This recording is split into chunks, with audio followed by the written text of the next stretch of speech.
Whenever I walk to Suffern along the Erie track, I go by a poor old farmhouse with its shingles broken and black.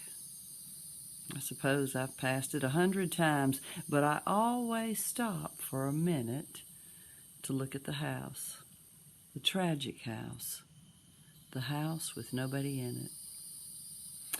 I never have seen a haunted house, but I hear there are such things, that they hold the talk of spirits, their mirth and sorrowings. I know this house isn't haunted, but I wish it were, I do. It wouldn't be so lonely if it had a ghost or two. The house on the road to Suffern needs a dozen panes of glass, and somebody ought to weed the walk and take a scythe to the grass.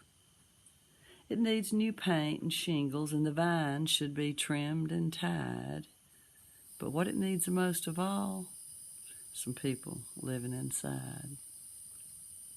If I had a lot of money and all my debts were paid, I'd put a gang of men to work with brush and saw and spade. I'd buy that place and fix it up the way it used to be. Then I'd find some people who needed a home, and I'd give it to them for free.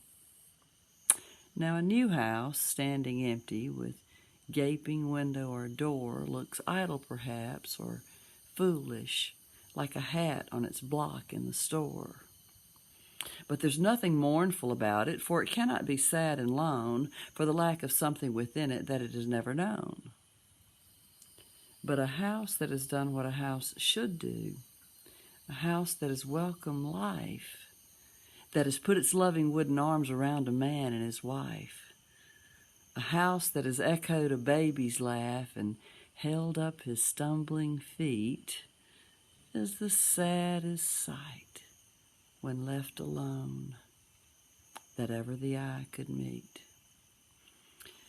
So whenever I walk to Suffern along the Erie track, I never pass the empty house without stopping and looking back. Yet it hurts me to look at the crumbling roof and the shutters falling apart, for I can't help thinking that poor old house is a house with a broken heart.